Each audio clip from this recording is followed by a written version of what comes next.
gostar do chão nas mãos de meu velho pai. Conheci a gratidão que hoje sei, trago nas minhas. Foi no lugar onde nasci que aprendi a amar a vida, nos lábios de minha mãe conheci toda a ternura que hoje sei, trago nos meus.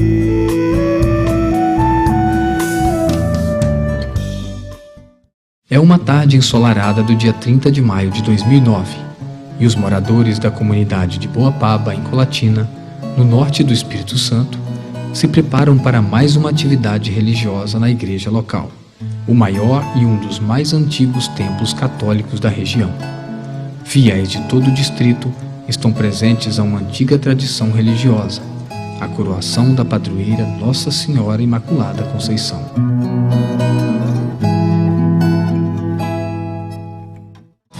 Apesar de praticada há mais de um século, neste ano, a tradição religiosa local não será realizada como de costume. Afinal, 2009 traz um motivo especial. É o ano em que se comemora o centenário da construção da igreja, um marco arquitetônico da formação humana do município de Colatina, berço da imigração italiana no norte do estado. Para encaminhar os festejos do centenário, que se estenderão até dezembro, foi formada uma comissão responsável pelo planejamento e execução de uma extensa programação, com eventos religiosos, esportivos, ecológicos e culturais. O Brasil tá cheio de mulher querendo amar. A história da Igreja de Imaculada Conceição está ligada aos primeiros anos da ocupação humana no Vale do Rio Doce. Registros históricos indicam que o povoamento da região se iniciou a partir de 1886, pela iniciativa de brasileiros livres e alguns italianos oriundos da colônia de Timbuí, que se estendia de Santa Teresa a São Roque. Com a criação do núcleo colonial Senador Antônio Prado, que compreendeu os vales dos rios Baunilha, Santa Joana e o restante não ocupado do Vale do Rio Santa Maria, o governo brasileiro efetivava um antigo projeto de ocupar o Vale do Rio Doce, até então dominado por índios hostis, principalmente os aimorés Botocudo.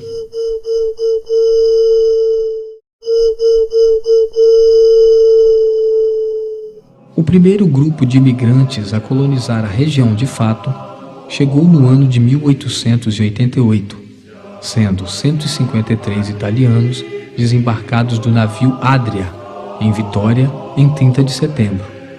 Após subirem de barco pelo rio Santa Maria da Vitória até o porto de Cachoeira de Santa Leopoldina, seguiram a pé passando pela sede do núcleo Timbuí, na vila de Santa Teresa, até chegarem à confluência dos rios Santa Maria do Doce e Mutum, onde foram instalados num barracão provisório. Nesta época, só existiam na região as sesmarias da família Coutinho. 2 anos depois, já estavam assentados em colônias rurais mais de 500 imigrantes entre italianos, poloneses, alemães, austríacos e um mesmo número de brasileiros. A professora aposentada Ivete Martinelli, pesquisadora da história do município e, em especial, do núcleo Antônio Prado, possui um importante acervo histórico, com um raríssimo mapa da época, onde é possível visualizar a distribuição fundiária no núcleo colonial. Nos primeiros anos da ocupação, os imigrantes se dividiam entre a abertura de estradas e a abertura dos lotes, recebendo do governo ferramentas e sementes para a construção de casas e derrubadas de matas para lavouras, até que recebessem os títulos definitivos de posse da terra, até então devolutas. Foi um período de grandes privações e alta mortalidade por causa da floresta e de doenças como a febre amarela, que vitimou muitas famílias. Para vencer a fome e produzir renda, aprenderam com os nativos o cultivo do café, a fabricação da farinha de mandioca e o cultivo da cana para o açúcar mascavo. Venina Pinotti, descendente de italianos remanescentes no local, conta as lembranças repassadas pelos antigos moradores. O início deles aqui foi muito sofrido. Quando mamãe passou para cá, casou com ele, eu lembro como fosse hoje. Ali ainda era mata, menina. Só tinha mesmo esse vão aqui da beira do rio, que ainda aqui também era capoeirão, que quando eu cheguei aqui, isso aqui fazia medo. Quando eu resolvi vir morar aqui. Então, só tinha bem pouca coisa. Depois que foram derrubando, né, que fomos formando os cafezais. Milho, feijão e mandioca. Foi as primeiras coisas que foi plantado aqui. Plantando cana, plantando mandioca para farinha, que eles faziam muito farinha, que eu lembro no meu tempo a gente fazia farinha até para vender, tanto mandiocal que tinha por aqui. Depois começaram a plantar café. Que, como eu te falei, os filhos que vinham nascendo era só para trabalho. Por isso que ninguém botava para estudar. Porque, comparação, nós acabássemos de apanhar nosso café, nós partia para ajudar o outro vizinho de lá. Acabava lá, partia para o outro que estava atrasado. Um ajudava o outro aqui. E crescia todo mundo junto. E crescia todo mundo junto. Todo mundo. Existia muita união naquela época. O povoado urbano, que surgiu em 1893 nos arredores do já extinto Barracão dos Imigrantes, logo passou a ser entreposto comercial e o ponto central da organização social da região. O primeiro nome dado ao lugar foi Povoado de Barra do Mutum, pela abundância de uma ave de mesmo nome que habitava o local. Em 26 de dezembro de 1895, o povoado do Mutum já era a sede do núcleo Antônio Prado, que incluía São Jacinto, Santa Maria, Estradas de Baunilha, Córrego da Ponte e a Vila Colatina. Neste mesmo ano, uma lei municipal do então município de Linhares já conferia ao povoado de Barra do Mutum a categoria de distrito. A produção cafeeira já garantia o sustento e fortalecia o comércio. O transporte era feito a cavalo e por tropeiros que levavam o café ao porto de Santa Leopoldina e traziam mercadorias para abastecer a colônia.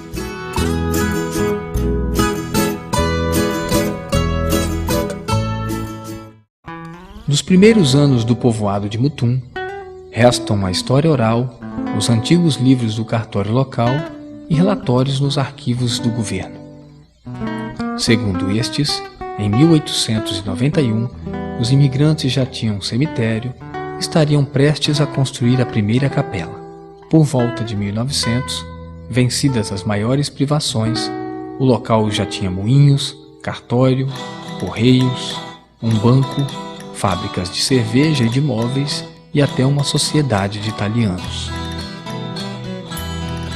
Segundo registros no primeiro livro caixa da igreja, assinado pelo líder Arthur Coutinho de Alvarenga, as obras da construção do templo atual iniciaram-se em 1907, tendo sido terminada em 1909. A arquitetura da obra demonstra que, mesmo com as dificuldades estruturais e tecnológicas, o progresso era latente nesse período.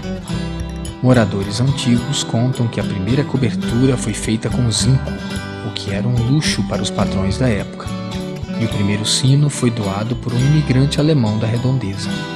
Ainda segundo os registros, a obra, construída de forma voluntária, foi conduzida sob a responsabilidade do imigrante Giacomo Andric e o mestre de obras Vittorio Celante. Miguel Brumati, nativo da região e atual proprietário do cartório, inaugurado em 1896 no Mutum, é um dos guardiões da memória local. A primeira igreja construída aqui em Boapaba foi construída lá em cima, onde hoje a gente vai para o cemitério. Que depois de muitos anos dos emigrantes aqui, foi então construído essa igreja no ano de 1909. Até então era uma igreja pequenininha, com a imagem também bem pequenininha, feita de madeira, que ela existe até hoje. E depois então dela construída pelos moradores daqui, os italianos, inclusive com os legítimos brasileiros daqui, ela foi construída na base da força mesmo, de mão, porque não havia nada. Tiveram que fazer os tijolos, depois dos tijolos providenciar madeira, e os tijolos foram feitos do outro lado do rio Mutum. O transporte dos tijolos foi feito espécie de formiguinha. Fizeram uma fila de gente de lá aqui e passavam os tijolos de mão em mão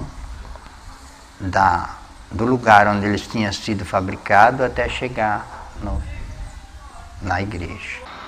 Quando construíram a igreja maior aqui embaixo, foi feito o pedido da imagem maior. E junto dessa imagem foi feito pedido também de uma imagem de Santa Luzia, que essa imagem deveria ter vindo para Boapaba e ela foi entregue na Conceição do Mutum, onde ela existe até hoje. E para Boapaba veio a imagem de Imaculada Conceição, que devia ter ido para Conceição do Mutum.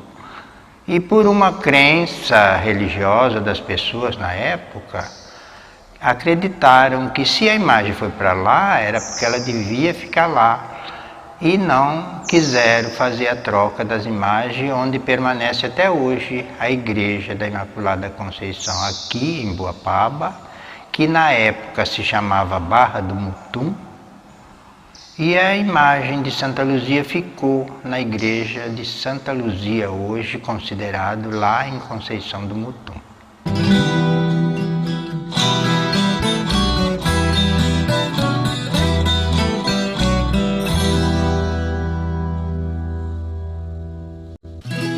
A construção da estrada de ferro Vitória-Minas em 1906 alavancou o desenvolvimento da Vila Colatina e do povoado de Mutum, que prosperavam na produção cafeeira.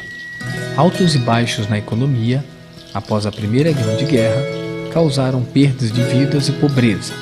Porém, na década de 20, a abertura das estradas ligando os povoados aos trilhos do trem fortaleceu o desenvolvimento nos vales do Santa Maria, Santa Joana, Itapina e Colatina, que em 1921 passa a ser sede do município, agora independente de Linhares. Em Mutum, o desenvolvimento acelerava com o pioneirismo de Henrique Nunes Coutinho e as primeiras estações de energia elétrica a operar na região, que depois desenvolveria a cidade de Colatina e progressivamente toda a região até os dias atuais. A arquitetura preservada revela que neste período o povoado de Mutum era um dos maiores centros de desenvolvimento do Baixo Rio Doce, com armazéns, farmácia, máquinas de café, escolas, bandas de música, graças à farta mão de obra, à solidariedade e à dedicação de líderes voluntariosos. O mais lembrado pelos antigos moradores é José da Silva Moraes, homem culto que também atuava como farmacêutico prático, parteiro, professor, conselheiro, tabelião, engenheiro de estradas, organizador de festas e lavrador. O trabalho e a solidariedade da maioria era uma força motriz deste período no Mutum.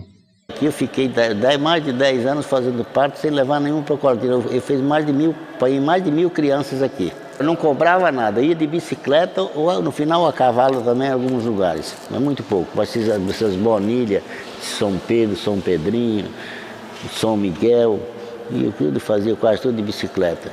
Se eu fosse feliz de dar conta do recado, de fazer da criança, que Deus abençoava, que é da criança nascer, normal praticamente, tinha que ser. Então eu já fazia o propósito de bicicleta. Cada pedalada que eu dava, eu dizia, se for feliz e conseguir ela ganhar, eu fazer ela ganhar, eu não vou cobrar nada do meu serviço. Então trabalhei uns 10 anos assim, fazendo 2 partos de dia e 1 de noite quase, nessa base, para não cobrar.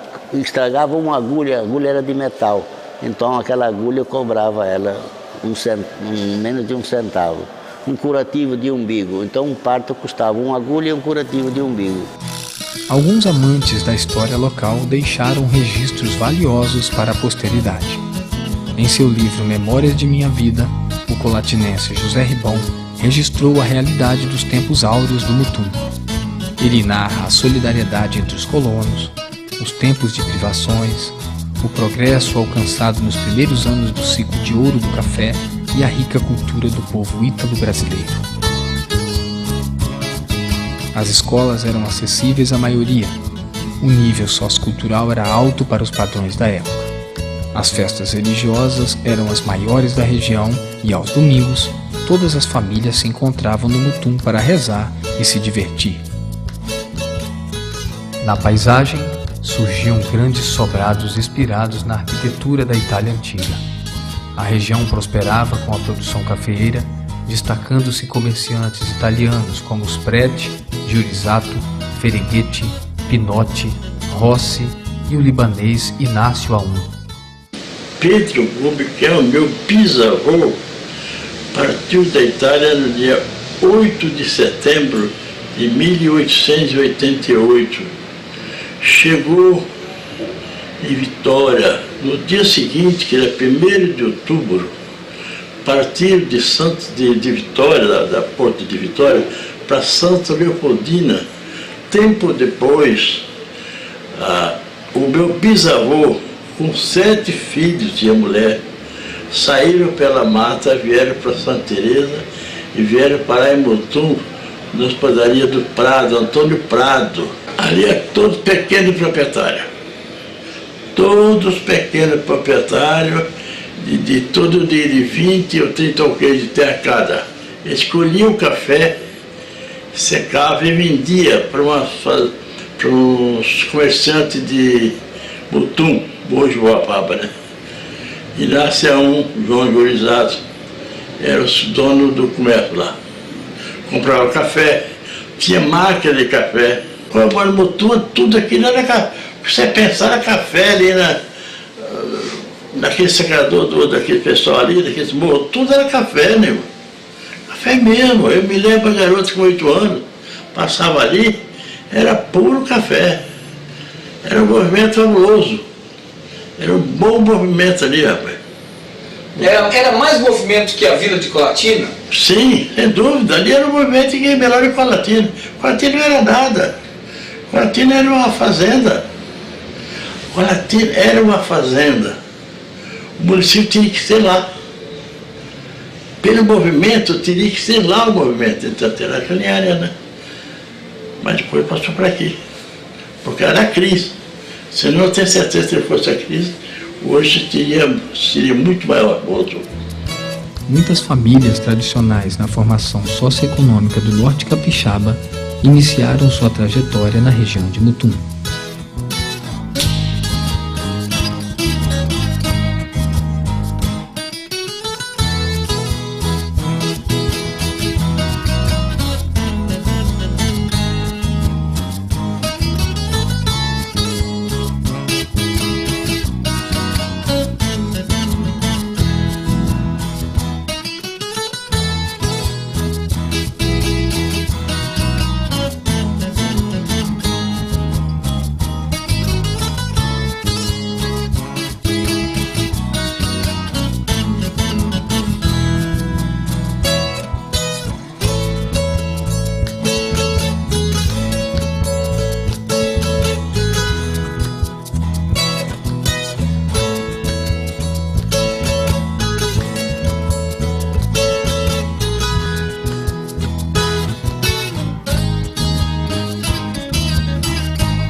Após a década de 1930, o comércio do café sofre uma queda mundial, o que causou um grande êxodo rural na região.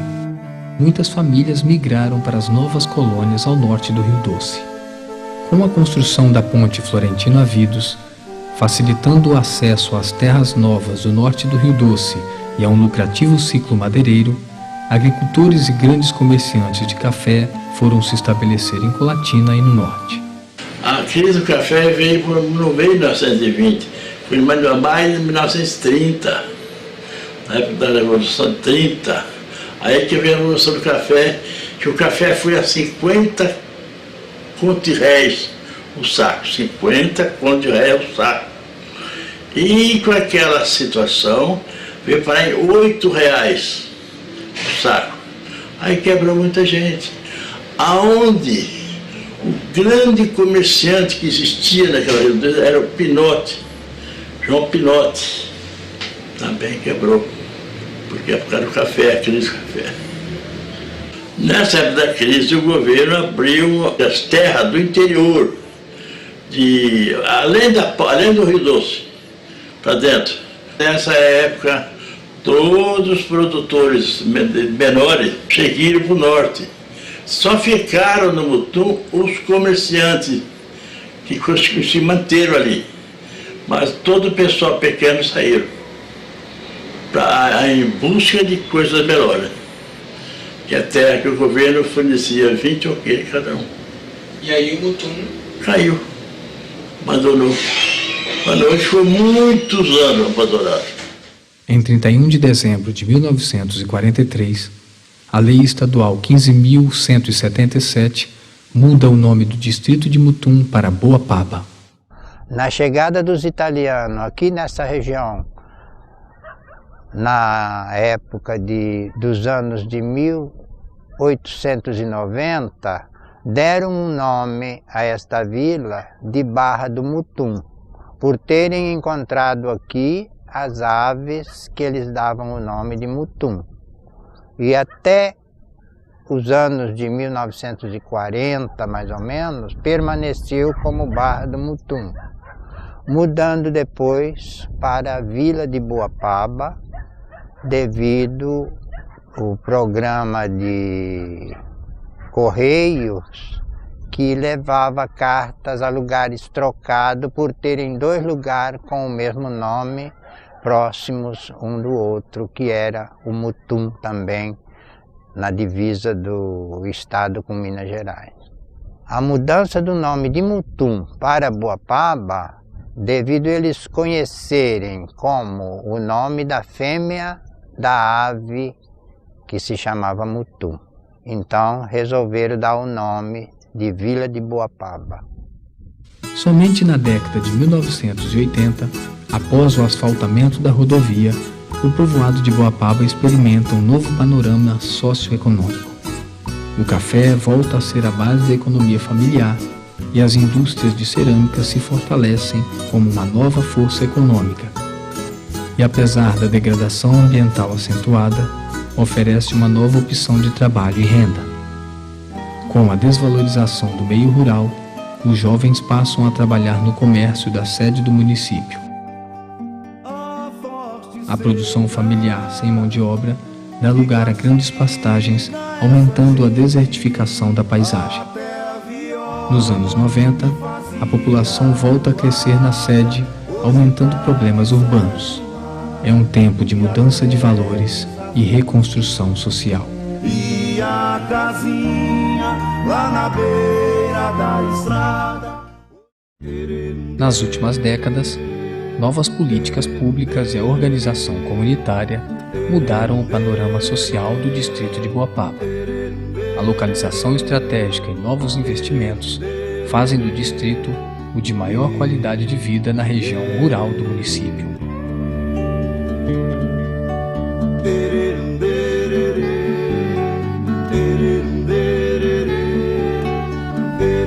A Igreja de Imaculada Conceição, imponente no alto do povoado, é o símbolo da perseverança dos valores do povo boapabense.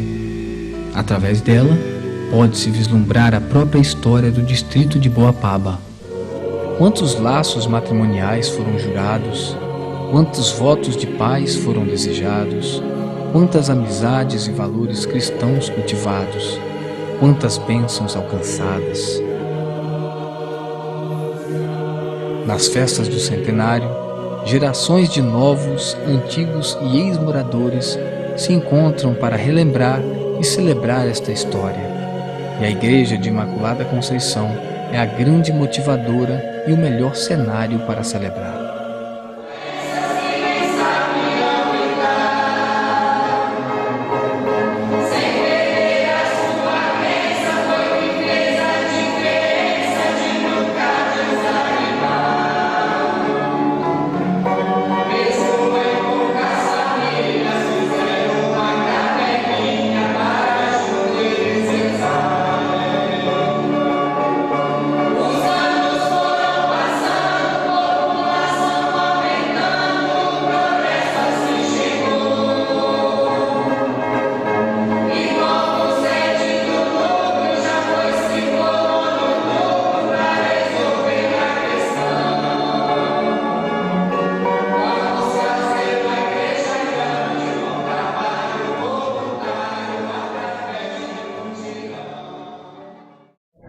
A festa do centenário eu acho importante porque faz lembrar muito dos mais antigos, né, os pais da gente.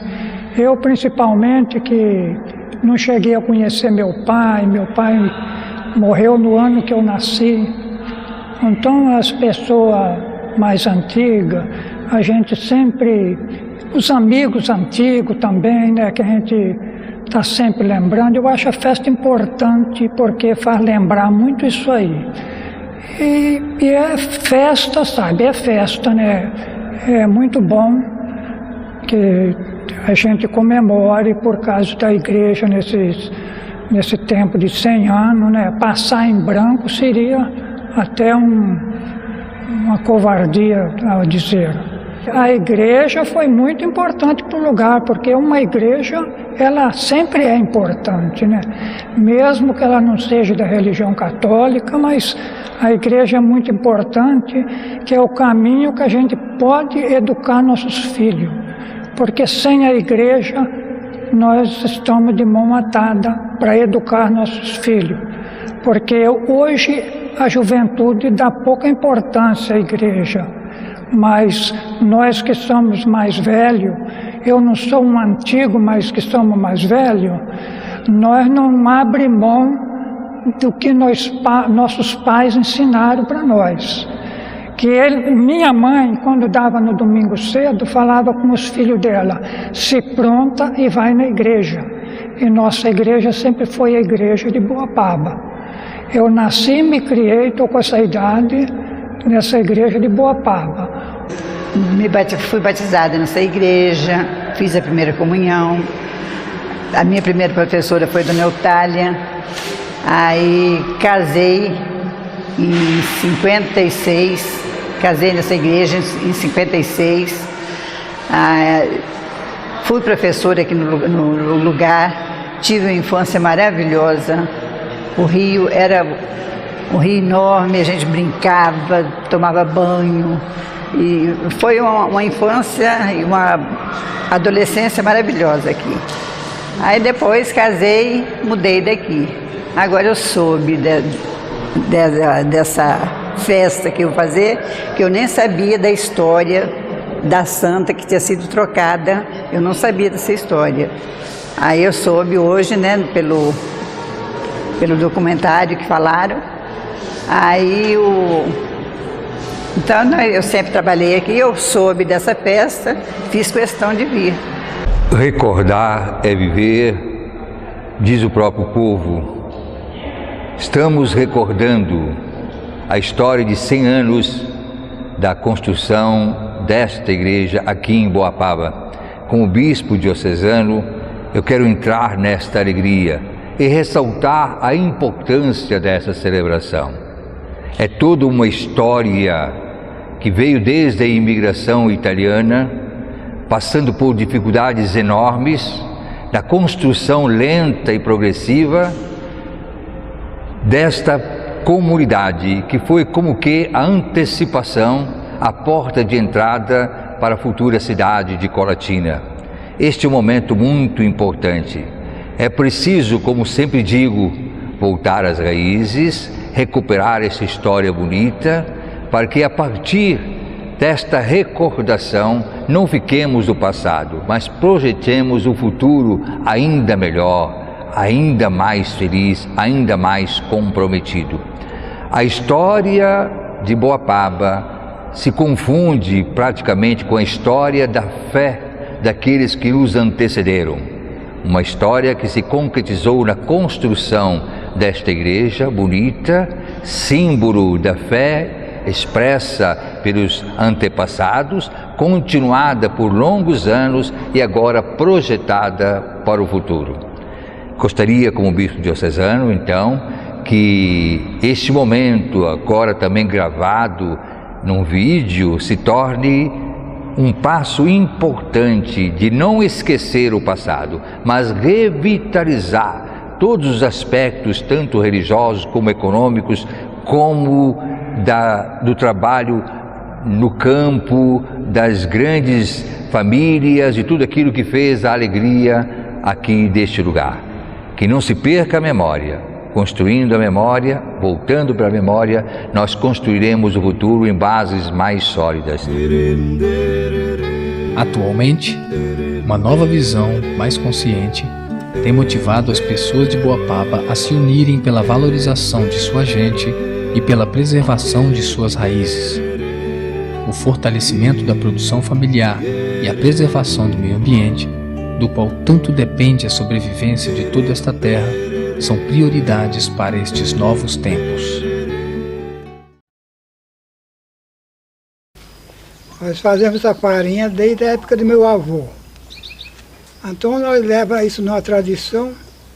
Depois veio meu pai, depois veio eu, agora tem meus filhos que fabricam essa farinha no quitumo dessa maneira. Isso daqui é tradição desde nós meninos, né? Nós faz o açúcar, vende, guarda para comer. Então nós fazemos isso daqui desde que eu tinha 7 anos. A família toda sempre junto. E nós continuamos ainda fazendo isso daqui desde daquela época. Então nós faz direto. Desse modelo de engenho de madeira, eu não conheço mais ninguém que faz aqui. A tradição desde pequeno, então a gente acha bom fazer. Você acha importante guardar a tradição? Eu acho, é importante. E senão os que vai nascendo não conhecem esse tipo de moagem de cana. Só conhecem engenho nos alambiques, né? Agora engenho de madeira as crianças não conhecem mais. Então é importante fazer, não é? Eu acho que é importante porque até mesmo já meu filho, ele vai para a escola e ele pergunta: pai, amanhã você vai fazer farinha? Eu quero ajudar. Então é uma tradição que vai passando de pai para filho e é importante porque as nossas raízes, elas estão fundadas aqui, né? Então a gente tem que sempre estar cultivando, não esquecendo. E é importante também porque é um trabalho artesanal e a gente vende ela aqui mesmo no patrimôniozinho ali em Boapaba. E o pessoal gosta muito, porque fala que é torrada a braço, é artesanal, é muito bem cozida. Porque se fosse motorizada, ela não fica do jeito que ela fica aí. Você nunca teve vontade de ir para a cidade, nem nada? Você quer continuar essa vida na roça? Na roça, nunca tive vontade de ir para a cidade. Gosto do que eu faço, gosto da roça, me sinto bem. É muito bom trabalhar na roça. E você nasceu e sempre foi criado aqui? Sempre. Desde pequenininho. Nasci numa casa que tinha aqui, ó. E aí foi criado aqui, tá criando sua família? Tô criando, aqui criou 11 filhos do final do 9º e 9 dos meus filhos. E continua aqui até hoje? Até hoje, graças a Deus. E mexendo com café? Mexendo com café, só o café, só. Um gadozinho, tem um gado também, um bocado de gado. E o senhor tem interesse de ir embora daqui? Tem nada. E o que eles contavam? Como é que eram as histórias que eles contavam? Sobre levar café, trazer... Ia lá pra Cachoeiro. Nos burros. Botava nos burros, levava. E trazia mantimento lá pra cá, pro Boapaba. Eu vi que você tem umas coisas antigas ali, que é da época dos seus avós e do seu pai. Você sempre guardou isso? Você gosta sempre de guardar? Por quê? O relógio do final do avô. Vovô, uma máquina de costura com cento e tantos anos, tudo é no final do meu avô.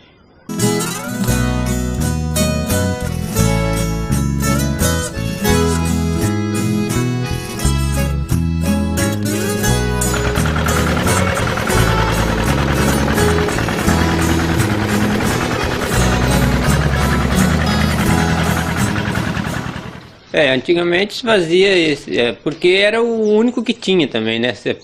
Era difícil o açúcar branco, né? Então se usava esse açúcar para... era tudo difícil, transporte não tinha quase, né?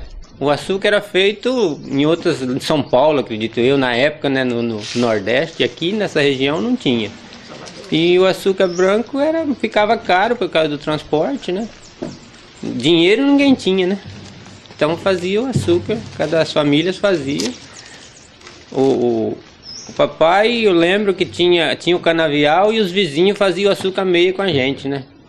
Mesmo com toda a facilidade de hoje do açúcar branco, mas o açúcar, esse açúcar da colônia, açúcar preto, açúcar mascavo, como queira que seja, ele é mais natural, né? Porque o açúcar branco, ele é um açúcar industrializado, onde tem químicas, né?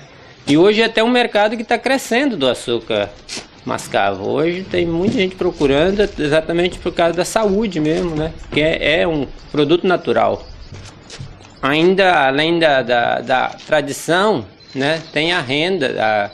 Hoje é uma fonte de renda também para a agricultura familiar, né? E eu acho que até vale a pena se investir nessa questão aí. Poucos são os que ainda mantêm essa tradição, mas a gente já começa a ver em algumas regiões aí, a questão do produto natural transforma-se também numa fonte de renda. Eu aprendi a fazer o pão caseiro com minha mãe certamente aprendeu com a mãe dela. Gostaria que minha família, minhas filhas continuassem a fazer para não perder a tradição do forno de lenha, forno de barro como antigamente.